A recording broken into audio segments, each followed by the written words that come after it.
Welcome once again to Lehto's Law. Here's Steve Lehto. Calvin sent me notes, and Steve, check out the story from Kansas involving a car dealer indicted by a grand jury. It happened in Wichita area car dealer indicted by grand jury. Laura McMillan wrote this for KSNW. Prosecutors say a federal grand jury has indicted a Wichita area businessman with 27 counts of criminal misconduct connected to altering vehicle odometers. And the funny thing is, I've been doing this channel now for almost 10 years. My 10-year anniversary is March 31st. I'll do a special show on that day.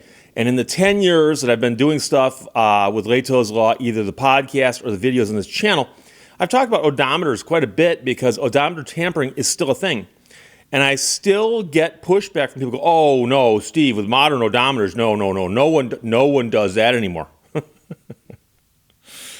They'll always do it. As long as there are odometers to be tampered with, someone will tamper with them.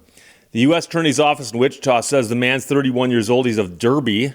Operated 3 used car dealerships in Wichita. One called Ideal Motors, one called Midwest Wholesale, and one called Prestige Motors, not to be confused with Prestige Auto Sales. And I'm not sure why, but Prestige is one of those words that people love to use in their used car dealership names.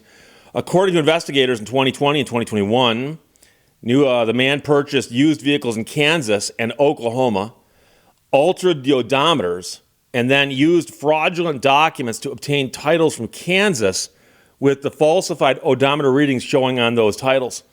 The U.S. Attorney's Office also alleges that he used the titles with the misrepresented mileage to defraud customers who purchased the vehicles. And of course, a vehicle with lower mileage is worth more generally than one with higher mileage, all else being equal. So, of course, a vehicle with an altered odometer, once it's been discovered, is worth substantially less than one with a known mileage.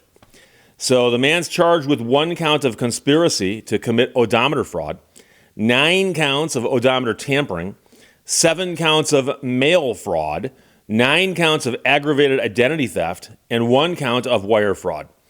He appeared in court Friday before U.S. Magistrate Judge of the U.S. District Court.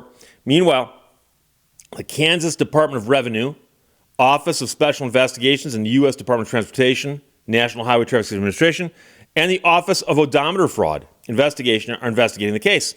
They've actually got a whole office dedicated to this. An assistant U.S. attorney is prosecuting it, and KSN has tried to reach the man for comment, and they will update us if they ever hear anything about that. Now, I got a few things to add to this, not the least of which is you'll notice he's being prosecuted by the feds. There's a federal odometer tampering statute out there, and it's been around for a while. Many states also have odometer tampering statutes. Michigan, for instance, does as well. Many of the states that have such statutes, including Kansas, have things in their statutes that do 2 things. One is there's a criminal aspect to it, and there's a civil aspect to it, meaning that you can be prosecuted for it, and you can be sued for it. So if you were a person who spun an odometer back in an attempt to rip people off in the state of Michigan and you got caught, the person harmed by that could sue you, and the state could prosecute you. Now, I looked this up for Kansas, and I was amazed that they have something else in their law that I don't see in a lot of other states. Now, it might be something that's happening in other states, but I'm mostly familiar with Michigan. I used to handle odometer cases all the time. I don't anymore simply because I'm too busy doing lemon law. But it's still happening, and I get calls about it from time to time.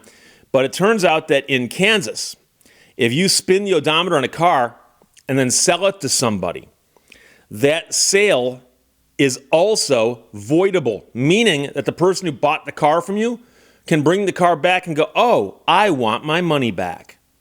And so if you don't give it to them, they can sue you to force you to take the car back, and a court will do it and award them their attorney fees and make you pay them.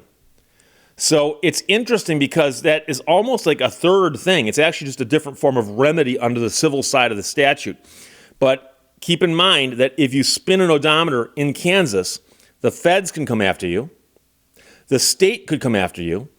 The person you sold the car to could come after you. And when they come after you, they could also sue to force you to buy the car back. And so it's an interesting, like I said, extra remedy there. And I really respect and admire that. Now, I can tell you that in many states, there is a section to the statute that either doubles or trebles the amount of money that the victim can get from the person who is doing the bad thing, okay? But it varies from state to state as what a state law does. But they do that to discourage you from breaking the law. So I know that I've got many friends who work in the car business. I've got a couple of very good friends who are car brokers and used car dealers. And some people are amazed. They go, what, you got friends who are used car dealers? Yes, I do. We're all fascinated by cars. Obviously, some of them are good people. And I can tell you that it's hard to say an exact number.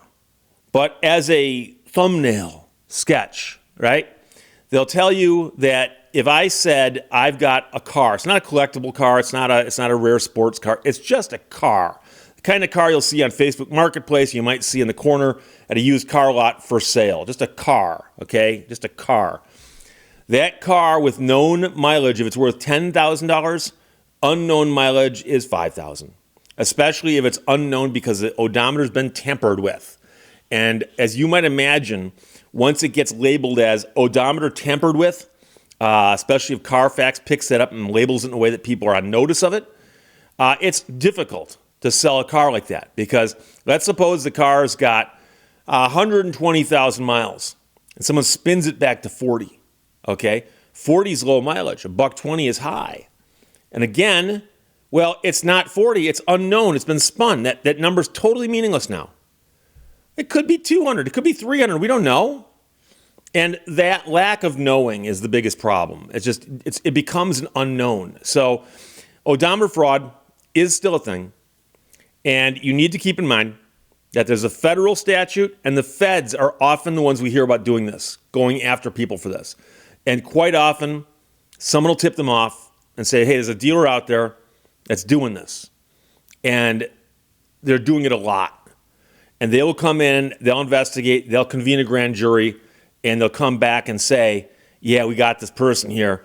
9 counts of odometer tampering, 7 counts of mail fraud, 9 counts of aggravated identity theft, 1 count of wire fraud, 1 count of conspiracy to commit odometer fraud. And another thing to keep in mind is when you have conspiracy, generally speaking, that's 2 or more people getting together and discussing and acting upon ways to break the law with each other.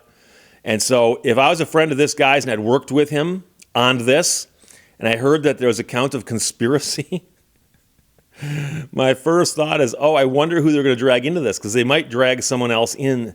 Right now, they've only addressed the one guy. Like I said, a 31-year-old man from Derby. But there's a count of conspiracy there. So right now, somebody's ears are burning going, what? Wait, what? They busted who for what now? So that's not good. And I've been following stories like this ever since I became an attorney. And, in the old days, spinning odometers back wasn't that difficult to do, okay? I mean, I'm talking about cars built in the 50s and 60s. It was real easy, depending on the car. There were some cars more difficult than others, or so I've been told. And then, of course, as time went by, the dashboards got more sophisticated, and then it got to the point where they're digital, and there's all kinds of stuff going on in there. And there's also a situation where there's a number displayed on the dashboard, but it might be stored someplace else. And sometimes it stores other information. And so the point is that it still can be done, but you're going to get caught. Someone's going to figure it out. So again, as an attorney, I highly recommend you don't do this. Because again, the feds can come after you, and people in the state can come after you, and the person you sold it to can come after you. And in some states like Kansas, they can force you to buy the car back and pay their attorney fees for doing it, which is the ultimate insult. So Calvin, thanks for sending that. Wichita area car dealer indicted by grand jury. Laura McMillan wrote that for KSNW. Questions or comments, put them below. Let's talk to you later. Bye-bye. Thank you for watching Lehto's Law. Know that anything is possible. We are our only limitation.